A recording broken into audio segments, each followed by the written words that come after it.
Danes rusko obrambno ministrstvo poroča, da je zračna obramba ponoči prestregla in uničila 419 ukrajinskih dronov, vključno z več, za katere pravijo, da so bili namenjeni proti Moskvi. Najnovejši napadi prihajajo v času okrepljenih sovražnosti med Rusijo in Ukrajino, saj Kijev povečuje napade z droni na ruske energetske objekte in infrastrukturo, medtem ko Moskva pravi, da njene sile še naprej napredujejo na bojiščih.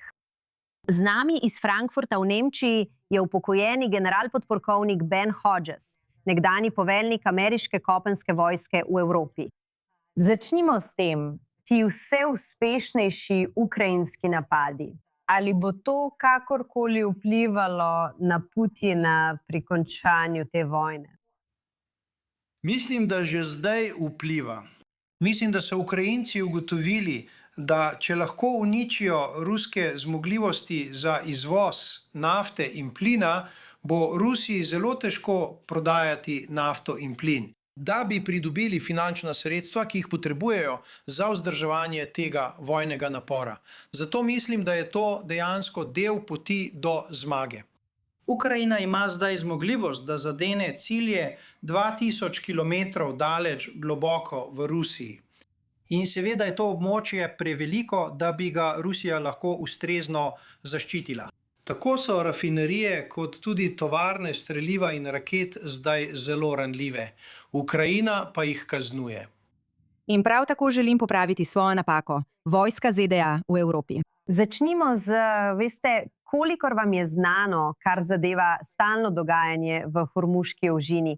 Poznamo gospodarski vpliv, vpliv na gorivo in podobno. Kakšna je širša skrb zaradi vseh teh posledic po svetu?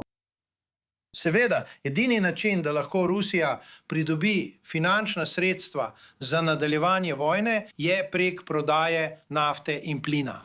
Tako so dejansko za določen čas imeli koristi, ko je bil pretok nafte skozi Hormuško ožino zadržan.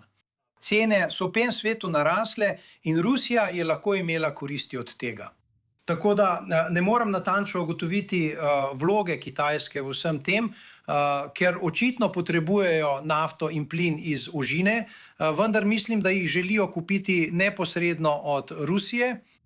Če pa lahko znižamo ceno, potem Rusija ne more zaslužiti toliko denarja s tem.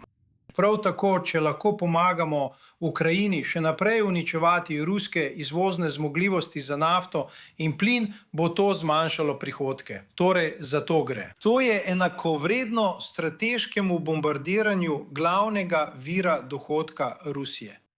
Zdaj, Ukrajinci seveda to počnejo tudi na ciljih srednjega dosega. Uničujejo rusko logistično infrastrukturo v vzhodnem in jugovzhodnem delu Ukrajine, izolirajo Krim, napadajo konvoje in železnico. Vse to je res zelo pameten pristop k ciljanju strani ukrajinskega generalštaba. Kaj pa predsednik Trump? Mislim, da o njem res nismo veliko slišali. Ali bo to kaj spremenilo glede podpore ali ne podpore predsednika Trumpa Ukrajini? No, želim si, da bi. V najboljšem interesu Združenih držav in Evrope je, da Ukrajina dejansko premaga Rusijo in prisili Rusijo, da živi znotraj svojih meja. To bi sprostilo pretok energije in hrane ter še marsičesa drugega ter zmanjšalo tok beguncev iz Ukrajine v preostalo Evropo. Torej imamo veliko razlogov, da podpiramo Ukrajino. Na žalost, Trumpova administracija ni pokazala nobenega zanimanja za to, da bi Ukrajini dejansko pomagala na realističen način. Zdi se, da jih veliko bolj zanima pomoč Vladimirju Putinu. Z nedoslednim izvajanjem sankcij, recimo temu tako. Tako da, ne vem, predsednik, seveda me ne bi presenetilo, če bi se za to odločil, ali ko bo ugotovil, da se je zagon obrnil v prid Ukrajini, da bi lahko zamenjal stran, da bi se lahko odločil, res želim pomagati Ukrajini tukaj. Ampak mislim, da se bo zaradi pristopa Trumpove administracije do Ukrajine zgodilo to, da bodo Združene države postale vse bolj nepomembne, ker bo Ukrajina to naredila sama in s pomočjo Evropejcev. No, vidi se, da so uspeli okrepiti svoje ofenzivne operacije. Vemo tudi, da je bil Zelenski na srečanju G7. Vsi so odšli nekoliko optimistični. Jasno je, da ne vidimo sprememb, ampak z bližajočim se vrhom NATO si predstavljam, da bo to v ospredju. Tako bi moralo biti.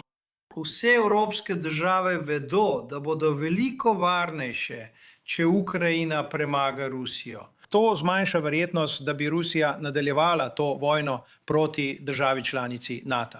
In mislim, da večina to razume in da si bodo dejansko še naprej prizadevali za podporo Ukrajini. In upam, da bodo izvajali ogromen pritisk na Američane in rekli, glejte, to je v našem skupnem interesu, če pomagamo Ukrajini. Ampak preprosto ne morem napovedati, kaj bo predsednik storil.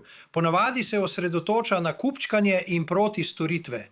Upam, da tega ne bo storil. V redu, najlepša hvala upokojeni general-podpolkovnik Ben Hodges, nekdanji poveljnik ameriške vojske v Evropi.